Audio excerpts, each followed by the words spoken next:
You're not one trader. You're three different people, and they've never met each other. There's the version of you who plans trades before the market opens. Calm, rational, well-rested, coffee in hand. That person writes excellent rules and genuinely believes they'll follow them. Then there's the version of you who sits in front of a live chart with real money at stake. Heart rate elevated, cortisol flowing, watching every tick like your life depends on it. That person breaks every rule the first version wrote and doesn't even realize it's happening until it's too late. And then there's the third version, the one who shows up after the session and reviews the damage, full of clarity, full of regret, wondering why you did that again. These three versions of you operate like strangers sharing the same brokerage account, and until you design a system that accounts for all three of them, consistency will always feel impossible. Today, we're going to fix that.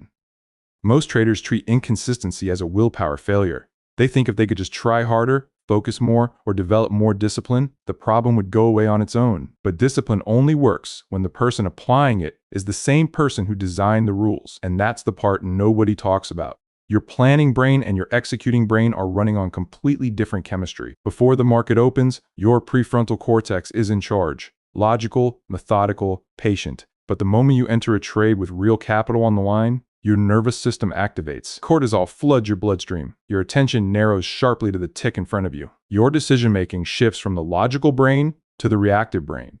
You're literally not the same person anymore, and expecting the same behavior from a fundamentally different neurological state is the real failure, not a lack of discipline. Here's the analogy I keep coming back to. Imagine you're the architect of a building. You design everything in perfect detail. Load-bearing walls, emergency exits, structural reinforcement, beautiful blueprints that account for every scenario. Now imagine the construction crew shows up, but they've never seen those blueprints. They're building from memory. In a rainstorm, under a tight deadline, with someone yelling at them through a megaphone, the result would be a disaster. Not because the design was bad, but because the people executing it were working under completely different conditions than the person who planned it. That is your trading week. You design brilliant plans on Sunday evening, and then Monday morning's construction crew, your stressed, caffeinated, market-watching self, starts building from memory in a rainstorm. The plans were never the problem. The gap between planning conditions and execution conditions is the problem. And that gap is where every inconsistent trader lives. Let me show you what this looks like in practice. Imagine a software engineer who starts trading futures. She's analytical, detail-oriented, and she builds a rigid system after her first blow-up. Entry criteria, position sizing rules, maximum loss per day. The system works well in a neutral market. She follows it, and for 3 months, her equity curve climbs steadily. Then she hits a winning streak, 7 winners in a row. And something subtle happens. She starts feeling like she's figured it out. The system feels too conservative now, so she makes a small adjustment mid-session, slightly larger size on a trade that almost meets her criteria. She wins that one too, and the adjustments become a habit. Within 2 weeks, she's trading a different system entirely, one that exists only in her head, optimized for confidence instead of probability. She gives back 3 months of gains in 5 trading days. The system didn't fail. Her relationship with the system changed when her psychological state changed. Her mistake wasn't a lack of discipline. She had plenty of discipline. That's how she followed the system for 3 months. The mistake was that she only had one version of her plan. One plan designed for one psychological state, calm neutrality. She had no plan for what to do when confidence was running high. No plan for what to do after a string of losses shattered that confidence. And no plan for the gray zone between the two, where most of trading actually happens. The fix wasn't a better system. The fix was having 3 versions of the same system, each designed for a different psychological state. If you're resonating with this, drop a comment below and tell me which version of your trader self causes the most damage. Is it the overconfident one, the fearful one, or the one who writes great plans and then ignores them entirely? Here's the framework. You build 3 versions of your trading plan. Version A is the defensive plan. You use this after losses, after a drawdown, or when you notice stress levels are elevated before the session even starts. Version A means half your normal position size, only your highest conviction setups, and a mandatory 24-hour break after 2 consecutive losses. Version A is not punishment, it's protection. It's the system acknowledging that your executing self is compromised and adjusting the rules to match. Think of it like driving in a storm. You don't drive the same speed in rain that you drive in sunshine. You slow down, you increase your following distance, and you skip the shortcuts. Version A is trading in the rain. Smaller positions, wider margins, fewer decisions. The goal is not to make money during version A. The goal is to stop the bleeding and give your psychology time to reset. Version B is the standard plan. This is the default, and this is where most of your trading should happen. Normal position sizing, normal setup criteria, normal risk parameters. You use version B when your last few sessions were uneventful, when your emotional state feels genuinely neutral, and when you don't feel a strong pull in either direction. The key distinction is that version B is not the absence of a framework. It is the framework. It has the same written rules, the same checklist, and the same pre-trade requirements as the other two versions. The only difference is the parameters. Where version A shrinks everything and version C restricts everything, version B operates at your tested baseline. But here's the critical part that most traders miss. You don't get to choose version B because you want to. You choose it because you honestly assessed your state and it matched. Version C is the restrictive plan, and this is the one most traders have never considered. You use version C after a winning streak, when you notice yourself feeling unusually confident, or when the urge to increase size starts creeping in. Version C means no sizing up regardless of recent results. No new or experimental setups. Only your bread and butter trades, the ones you've executed hundreds of times. This feels counterintuitive, because after a winning streak, your confidence is telling you to press the advantage. But here's what the data actually shows. Most large drawdowns don't begin after losing streaks. They begin after winning streaks, when overconfidence leads to larger positions, looser criteria, and the belief that you've figured the market out. Version C is the guardrail that keeps a winning streak from becoming the starting point of your worst month. It protects your gains by restricting the decisions your overconfident self is allowed to make. How do you know which version to use? This is where the 60-second state assessment comes in. Before every session, you sit down and ask 3 honest questions. First, how do I feel right now? Not how do I want to feel, not how should I feel, but how do I actually feel in this moment? Anxious, neutral, excited, frustrated, confident, numb. Just name it. Second, what happened in my last 2 sessions? 2 losses, 2 wins, mixed results? Don't judge it, just look at the facts.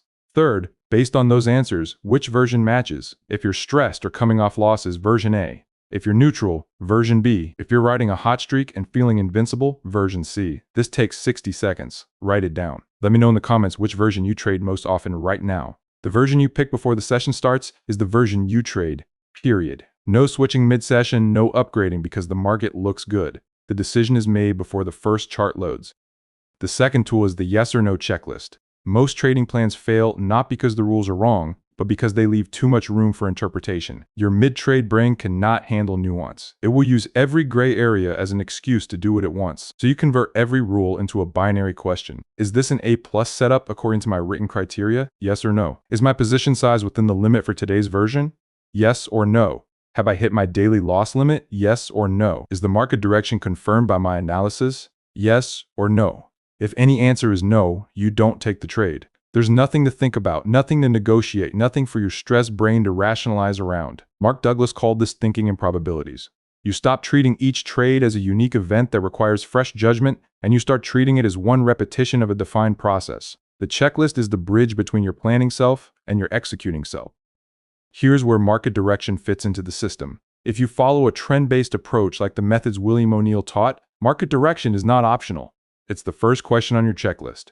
Are distribution days accumulating? Is the market in a confirmed uptrend or has it broken down? This is not discretionary, it's observable. And when the market flashes enough warning signs, version A kicks in automatically. You don't decide to get defensive based on a feeling. The system decides for you based on measurable conditions. Smaller positions, tighter stops, heavier cash allocation. Some traders resist this because going to cash feels like giving up. But protecting capital during a downtrend is not fear.